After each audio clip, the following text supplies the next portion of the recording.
Salut tout le monde, c'est Tiloc Football. On se retrouve aujourd'hui pour le débrief de Brest-Marseille. Le match vient de se terminer il y a à peu près 5 ou 10 minutes. Et ce sont les Phocéens qui se sont imposés sur le terrain de Francis Lebé sur le score de 3-2, avec notamment un doublé de Kaleta Car. Mais les Brestois ont répondu par Romain Fèvre et Gaëtan Charbonnier. Finalement, les Brestois sont inclinés face à l'OM, mais c'était quand même un beau match de la part des Brestois qui ont quand même tout donné sur le terrain.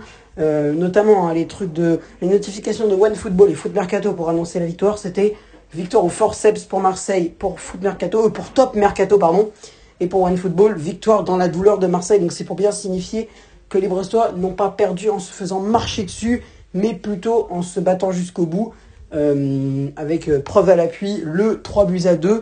Donc scénario du match, les Brestois déjà faisaient 0-0, ils étaient quand même déjà pas mal, avec quelques petites occasions, mais malheureusement Marseille parvenait à toutes les arrêter, notamment par Steve Mandanda ou alors par une bonne défense.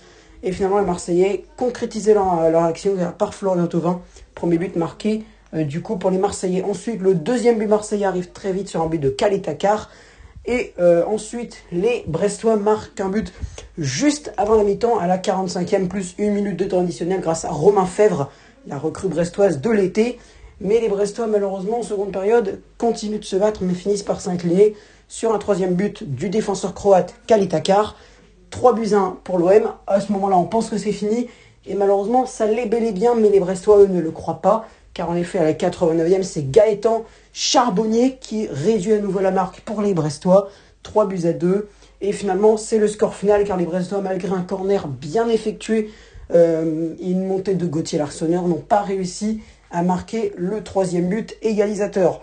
Ce qui a manqué à Brest aujourd'hui, malheureusement, c'est du réalisme. Ils en ont eu 2 fois, mais pas au bon moment, malheureusement. S'il n'y avait pas eu le troisième but marseillais, ça aurait pu fonctionner.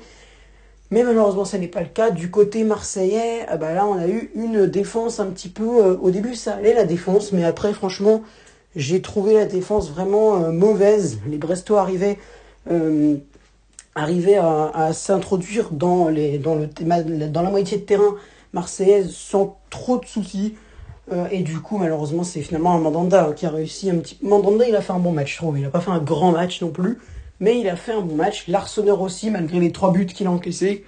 Je trouve que sur les autres actions, il a été plutôt intéressant, Gauthier Larsonneur. Donc, à suivre pour le gardien brestois. Les Brestois qui devaient se remettre d'une débâcle, d'une raclée pris au stade des Costières à Nîmes la semaine dernière, 4-0. Ils avaient pris à Nîmes et ils devaient se relancer. Bon, la relance est mal faite, mais quand même, au niveau de la domination, c'est pas ça. Mais au niveau, quand même, du jeu brestois en lui-même, c'est franchement prometteur pour la suite des événements brestois. Là, du coup, on n'aura pas trop de foot pendant 2 semaines à peu près. Enfin, si, mais on n'aura pas de foot national. On aura plutôt du foot international, plutôt de foot européen. Car en effet, l'équipe de France reprend du service enfin. Après quoi, 6 mois, je crois. Ouais, ça fait 6 mois.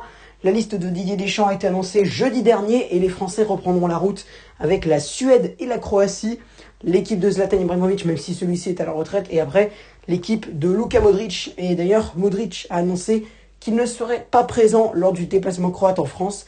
Et pareil pour Ivan Rakitic, le milieu de terrain barcelonais. Et donc, le milieu de terrain madrilène ne seront pas présents lors de la rencontre entre France-Croatie. Et on rappelle que la dernière rencontre France-Croatie, c'était le 15 juillet 2018 et on se rappelle très bien de comment ça s'est fini.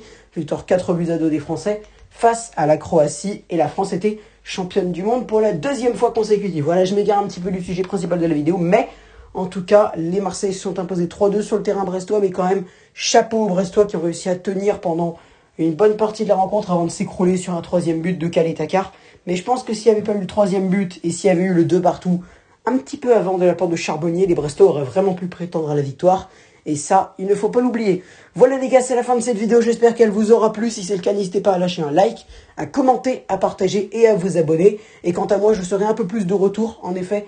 Parce que du coup, maintenant, je peux quand même plus faire de vidéos réactions et je m'y mettrai un peu plus souvent. Voilà les gars, c'est la fin de cette vidéo. Juste avant, je vais élire l'homme du match côté brestois. Pour moi, c'est Romain Fèvre parce que c'est seulement son 2e match dans la première division française.